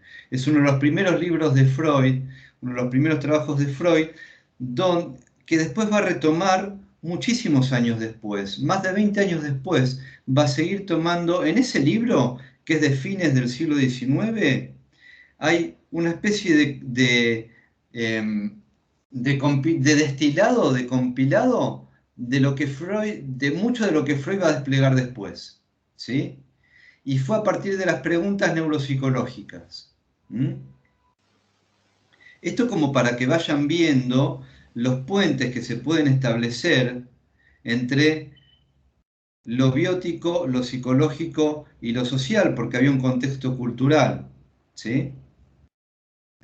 Bien, ahora, todas estas investigaciones en general estaban basadas en investigaciones sobre cuerpos individuales a partir de lesiones o a partir del estudio de cadáveres, ¿sí? Pero siempre basados en estudios individuales. Hay un hito importante ya, entrado el siglo XX, que tiene que ver con los estudios que se hacen ya donde la aparatología lo permite también, empiezan a haber estudios grupales de lo que son los fenómenos neurológicos, donde se pueden establecer comparaciones, hay grupos de control, grupos de experimentación, y donde hay principalmente una base estadística y una, no me sale la palabra ahora, bueno, donde puede haber más cantidad de casos y a partir de ahí se pueden empezar a establecer más generalizaciones. Hay una masa crítica, ahí está. Hay una masa crítica de casos. No estamos pensando en un solo individuo, ¿sí? Entonces, todo este tipo de investigaciones que parten a partir de la pregunta sobre la afasia son los antecedentes de lo que conocemos como neuropsicología. ¿Podés pasar de página, Iris?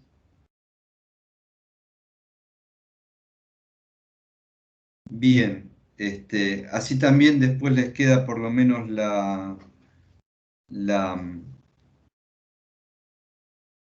la grabación. Que tiene que ver con lo que les decía a partir de esta periodización que hicimos desde muy antiguo, ¿sí? Pero bueno, yendo ya a la neuropsicología, estamos hablando de un primer periodo muy marcado por lo neurológico, ¿sí? Y por los inicios del postulado de modelos para explicar el funcionamiento mental a partir de los descubrimientos sobre el tejido en sí, ¿sí?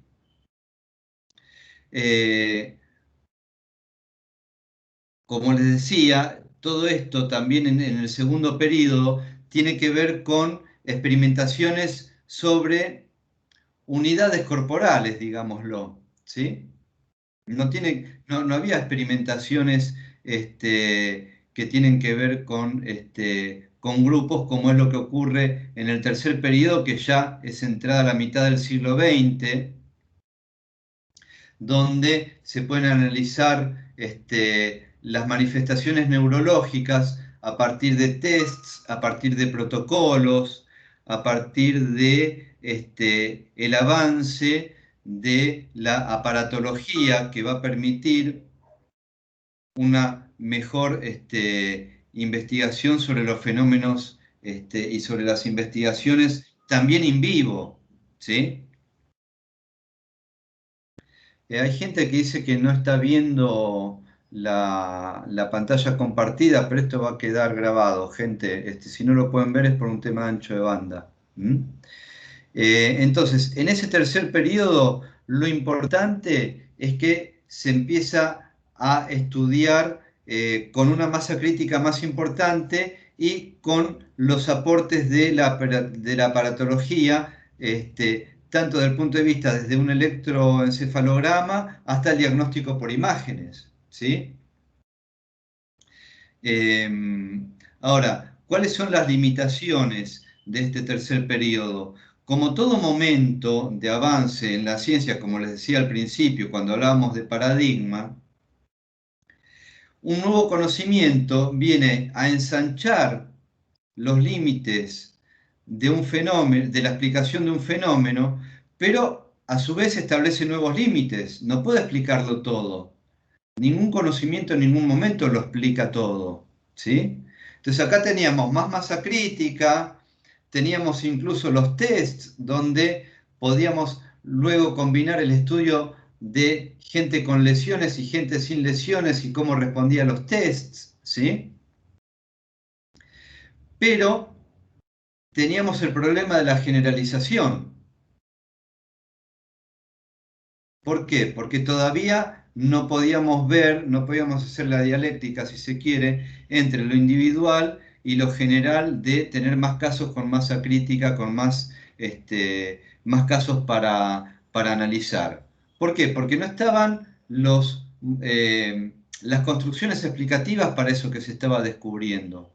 A todo esto, y hablando de lo social dentro de lo biopsicosocial, creo que la mayoría de ustedes ya lo sabe, los test psicológicos se desarrollan a partir del reclutamiento de soldados para la guerra, ¿sí? Porque había que clasificar las habilidades de esas personas que iban a la guerra, ¿sí? Entonces fíjense cómo lo histórico con lo científico y con lo social se van interrelacionando, lamentablemente, a veces a partir de guerras, como en este caso,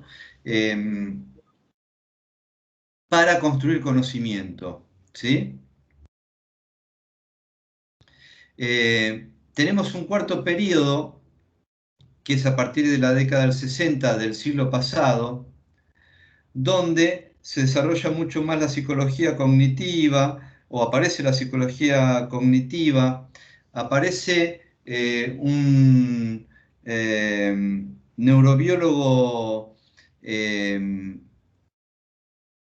yo no me acuerdo si era ruso, Alexander Luria, que es uno de los fundadores de lo que se conoce hoy como neuropsicología, Y aparecen también otras disciplinas que empiezan a contribuir de una manera, en principio no esperada, a la explicación de fenómenos neurológicos, como lo es la cibernética. La cibernética, que es el antecedente de lo que hoy es la informática, empieza a contribuir a través de el postulado de modelos explicativos que implican la explicación de un funcionamiento. Cuando hablamos de feedback, por ejemplo, ¿sí?, que lo vamos a ver en una de las últimas unidades, principalmente cuando veamos sistema neurohormonal. Cuando hablamos de feedback, es decir, de retroalimentación, ese es un concepto de la cibernética, ¿sí? No es un concepto de la biología. Sin embargo, sirve para explicar un fenómeno biológico, ¿sí? Esto es interdisciplina. ¿Me explico? Sí, sí, profe. ¿Cómo vamos hasta acá? Profesor, Betsabe le habla. Le hago una consulta. Sí. Yo estaba viendo acá el power que usted estaba poniendo y yo había discriminado como los periodos. Me quedó la duda por el cuarto periodo que lo nombra como cognitivo. No lo nombro como cognitivo. Ah, perdón, yo entendí como que era cognitivo, porque, claro, neuropsicología cognitiva, dice en el Power, y yo lo había puesto como que el primer periodo es un neuroanatómico, el segundo es el cognitivo, digamos, global, el tercero es el estudio de grupos y el cuarto el contemporáneo, como dice en el libro. Estaría, digamos, eso. Pues me quedo con el cuarto periodo y el segundo periodo, por eso. En realidad en el segundo periodo se sigue investigando sobre unidades individuales. ¿Sí? Digamos como que en el cuarto periodo la diferencia es que se incluye la prevención, que antes no estaba y empieza a trabajarse mucho más. Sí, por supuesto, también. Por eso, digamos que cada vez es más interdisciplinario, ¿sí? Cada vez este estudio neurocientífico, por decirlo lo más general de todo, se hace cada vez más interdisciplinario, ¿sí? Habiendo aportes desde la psicología cognitiva hasta la cibernética y evidentemente aportando a su vez a la salud pública, ¿sí?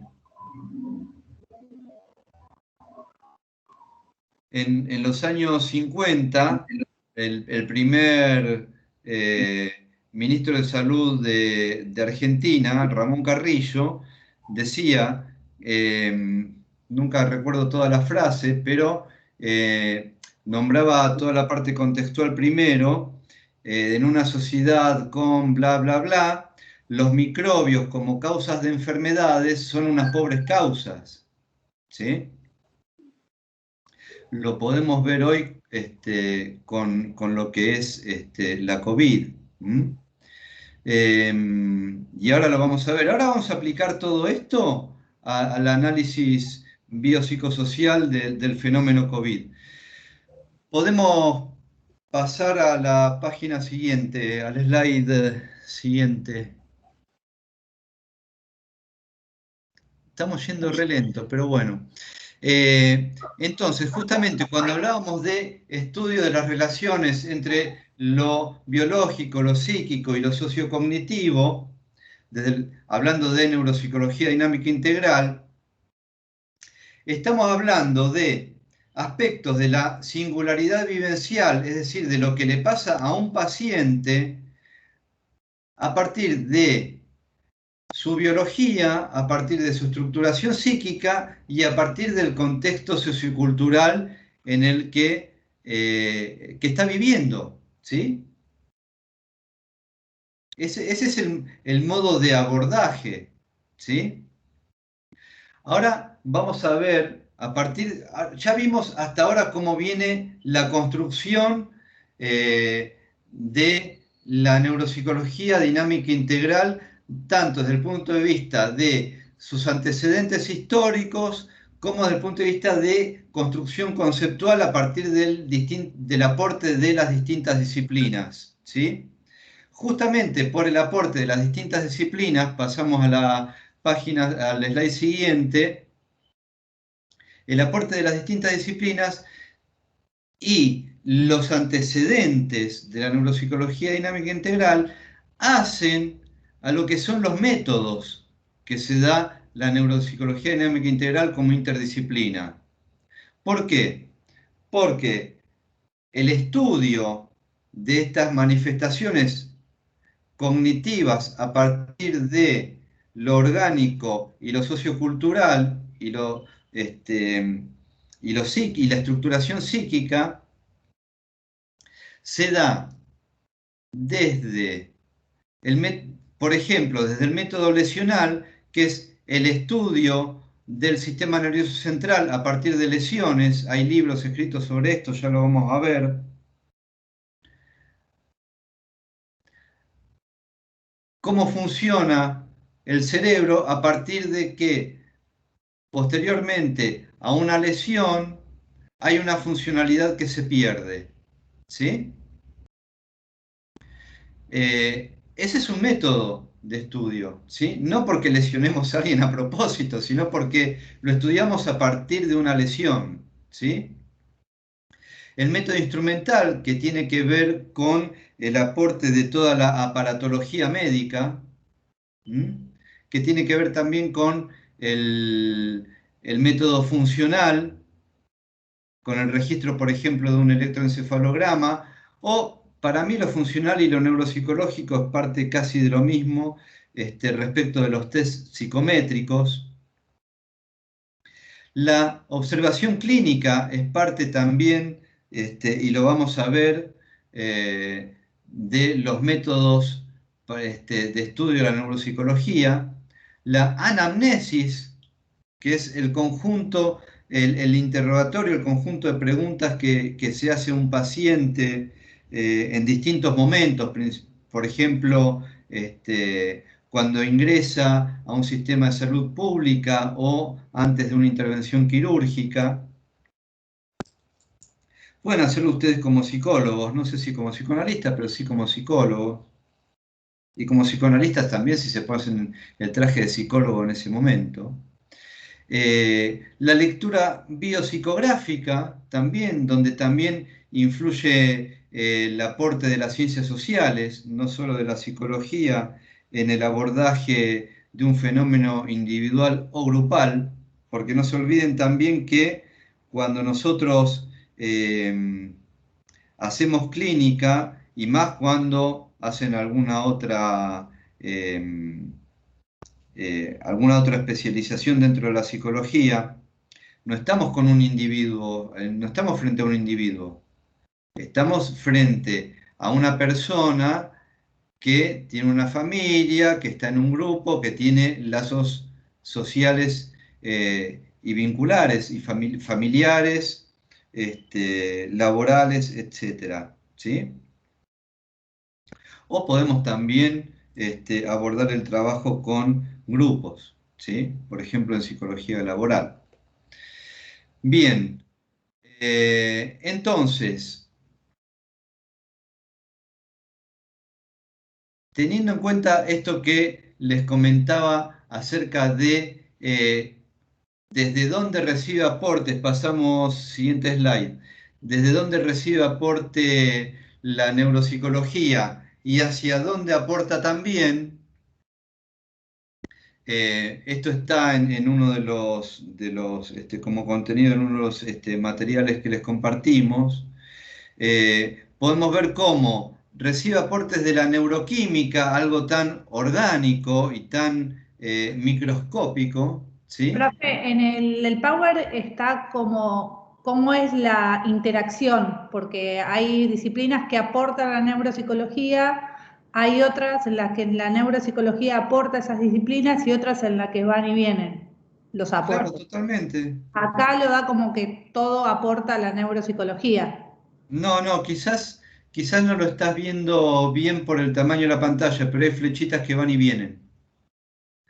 Hay flechas que van hacia la neuropsicología y hay flechas que salen desde la neuropsicología.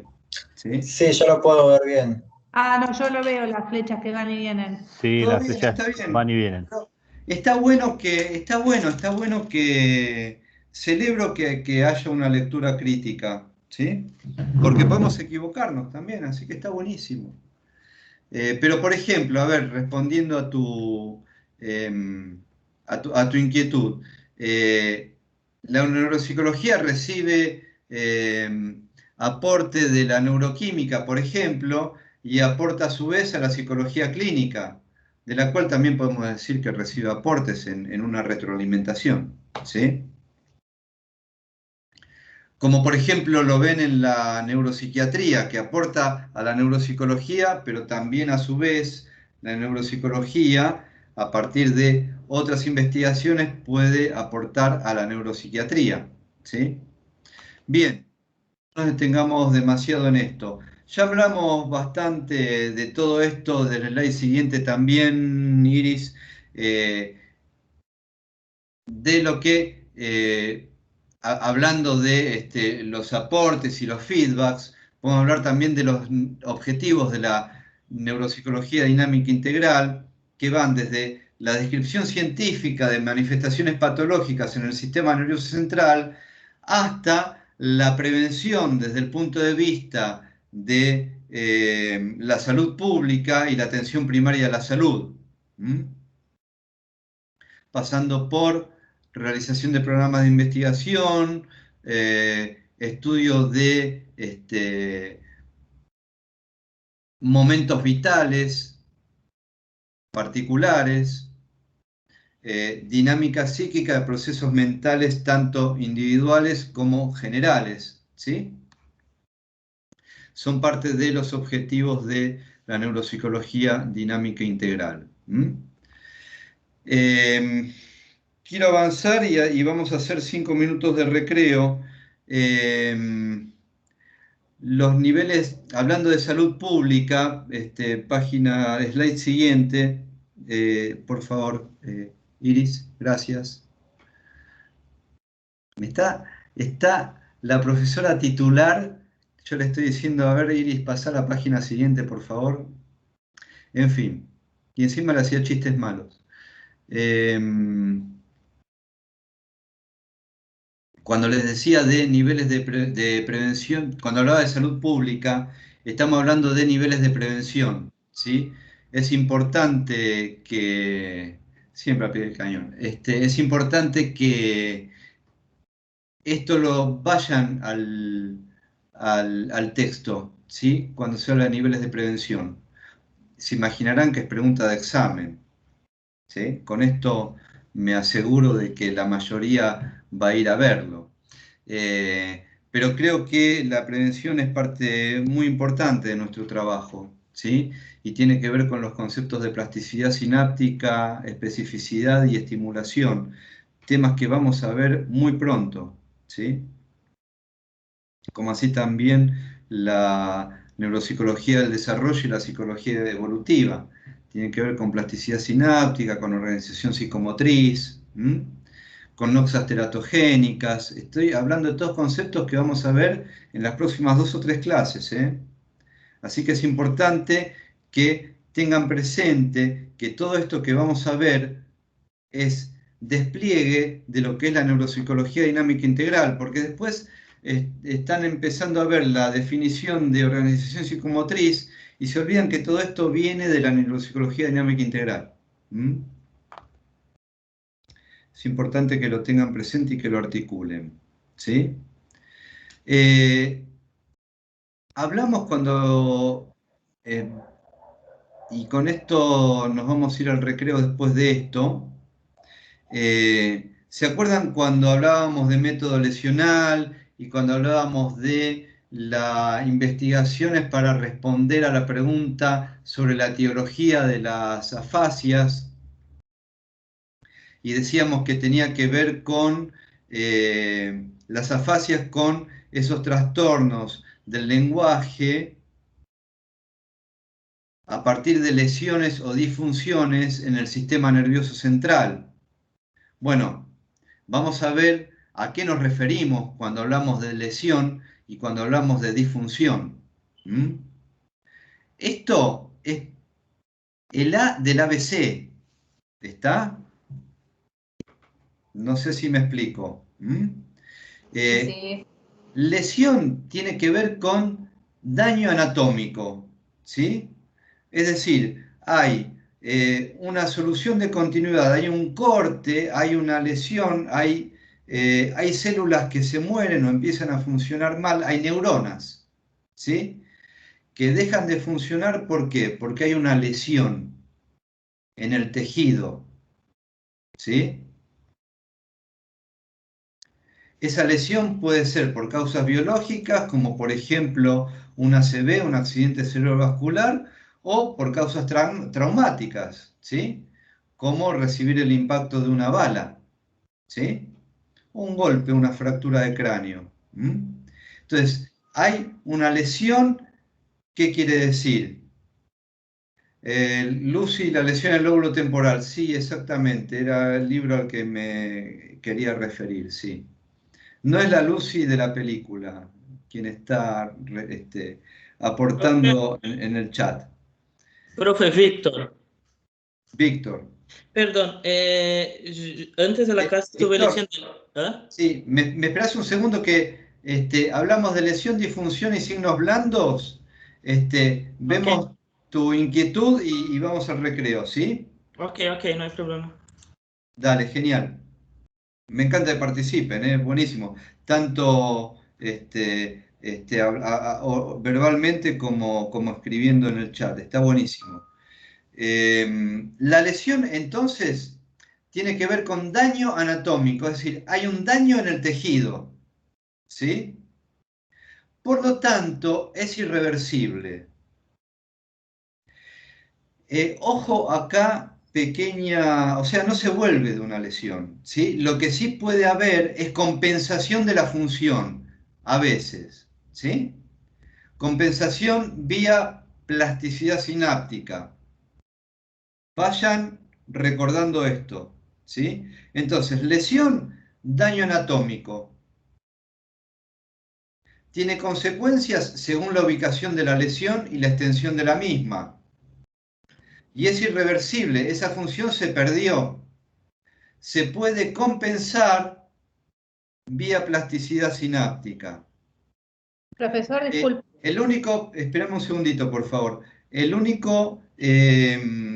La única zona del cerebro, antes no se sabía esto, y en general el sentido común lo da como un hecho, se decía que las neuronas no vuelven a reproducirse una vez llegada la... Hay una proliferación neuronal, hay toda una ontogenia, se llama, lo vamos a hacer en la próxima clase, cómo se genera el sistema nervioso central, hay un momento de apoptosis donde hay células que mueren, ¿sí? Del sistema nervioso central, y ya ese número de células queda fijo, digamos, ¿sí? Por lo tanto, se entendía que si hay lesiones y células que se pierden, daño anatómico, daño tisular, o sea, en los tejidos, solamente podía haber compensación porque no había nueva reproducción de células neuronales.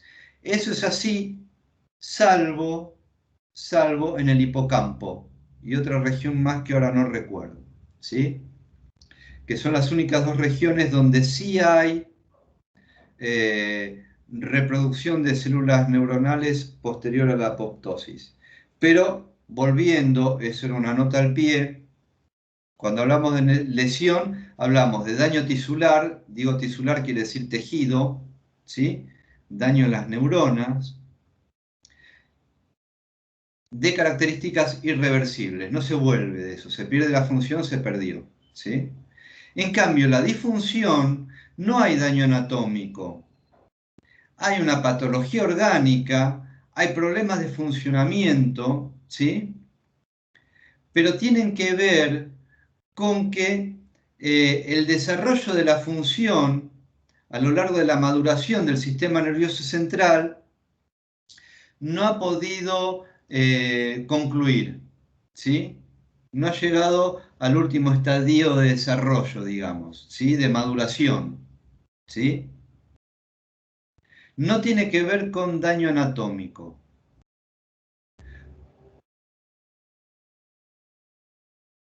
Se conserva la integridad del tejido, pero la función no termina de desplegarse. Lo vamos a ver también, ¿sí? Tiene que ver mucho con los trastornos del aprendizaje. Suelen ser congénitas y tienen como manifestación lo que se llama signos blandos, ¿sí? Que son manifestaciones conductuales producto de disfunciones, ¿sí? Que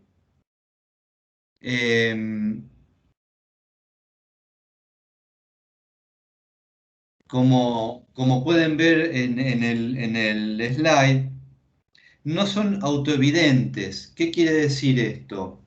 No hay conciencia de esa disfunción, ¿sí?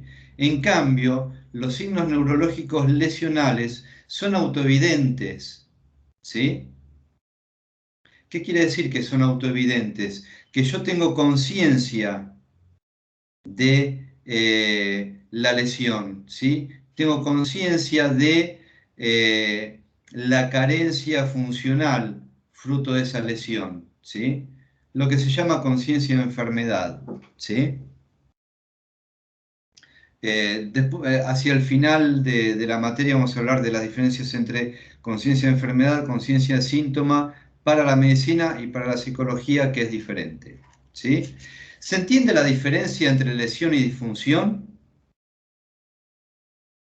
Sí, sí, profe, se entiende. Clarísimo.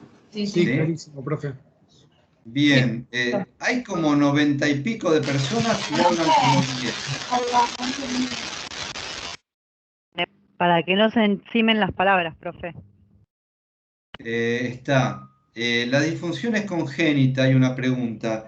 Sí, desde el punto de vista que, si entendemos congénito, no solo como causa genética. ¿Está? Lo vamos a ver cuando veamos noxas. Bien, noxas teratogénicas, clase que viene. Habiendo entendido todos, les hago una pregunta antes de pasar a la inquietud de Víctor. ¿Qué es peor, una lesión o una disfunción? Una lesión. Porque de la lesión no volvemos, la neurona muere y la difusión sí se puede revertir la situación. Depende cómo lo viva el sujeto.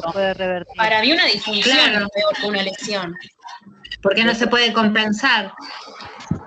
Una lesión es una herida, así que una herida puede cicatrizar, pero no deja de ser una herida.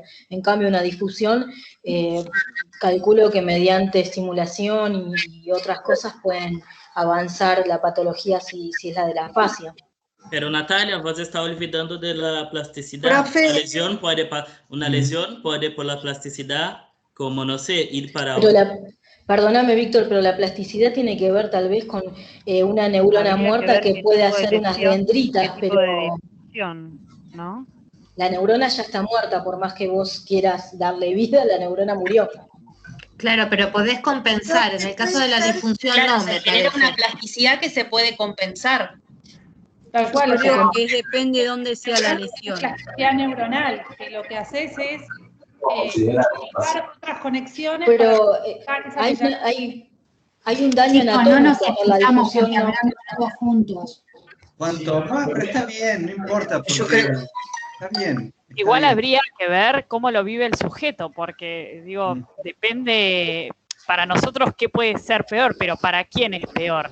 ¿La lesión o la disfunción? Digo, si nosotros trabajamos sobre el sujeto. La disfunción al no ser Aparte me imagino que hay una graduación. Bueno. De agudo a... Vamos a sintetizar un poquito, ¿sí? En parte todos tienen razón, ahora individualmente no, ¿sí? Y esto es neuropsicología dinámica integral, ¿sí? Justamente es integrar, ¿sí? Cada uno dijo cosas que son ciertas, pero depende, porque no es eso únicamente, ¿sí? Por ejemplo, ¿qué pasa si yo tengo una lesión en un área mínima del cerebro? ¿Qué diferencia hay con una disfunción en todo un lóbulo? ¿Qué es peor, una lesión o una disfunción? Una disfunción. La disfunción porque está tomando Ahora, todo lo... ¿qué pasa, por ejemplo? Porque compensar esa disfunción es mucho más difícil, casi imposible, ¿sí? Ahora, ¿qué pasa, por ejemplo, si yo tengo una lesión que, siendo una lesión motora, y soy violinista, y tengo una lesión motora, y soy psicólogo clínico? ¿Cuál es peor? Y las dos son lesiones, Sí. en el mismo Psicólogo. lugar, La del psicólogo. ¿sí? Bueno, por eso ahí creo que es importante la No, mirada porque el psicólogo biopsicosocial. el psicólogo puede tener una lesión motora, La del pero puede violinista. realizar su profesión igual, en cambio un violinista no. Sí, depende de donde tenga la lesión motora, pero bueno. Sí, pero si tiene la Puede lesión parecer más motora, específico. o sea, el violinista, si tiene la lesión motora en la pierna, puede realizar igual. Totalmente, pero supongamos que una lesión motora en un área motora que controla el movimiento consciente en el brazo derecho, en dos personas, puede ser muy diferente porque uno es violinista y el otro es psicólogo. Profesor, y bueno, y ahí surge o está en juego lo de biopsicosocial. Por eso. Cada persona, según la lesión que tenga o la disfunción que tenga, según el lugar y la forma de esa persona, va a ser que pueda o no evolucionar en su patología. Exactamente. Lo que no podemos hacer es nosotros imponerle la gravedad al paciente, porque además depende del contexto y de la persona que lo está padeciendo. Eso seguro. Lo que no podemos hacer es imponer nosotros esa gravedad. Perdón, creo que en síntesis no es si es mejor o peor una u otra, depende de qué tipo de lesión y qué tipo de disfunción en qué persona. Y depende exactamente, y de la extensión, y de la ubicación, y de la extensión, es decir, depende de lo biótico, depende de lo psicológico, porque hay consecuencias de ese funcionamiento cerebral, y depende también de lo social en el sentido de dónde se despliega la actividad de esa persona, ¿sí? Víctor quería decir algo y... No, mi inquietud estaba que yo había leído el texto antes de la clase y esta parte de lesión, disfunción y signos no la encontraba. Bueno, pero está, si no está, tal vez, sí está, está en el texto y está en los materiales del módulo, está. Igual acabamos de ver, el concepto es ese. Ok. ¿Sí? Bien, vamos a hacer un poco más de 5 minutos de recreo, pero va a ser menos de 10, ¿sí? Porque decir 5 es una barbaridad de poco. Y volvemos, menos 5, estoy nuevamente retomando la clase. Ok, gracias, profe.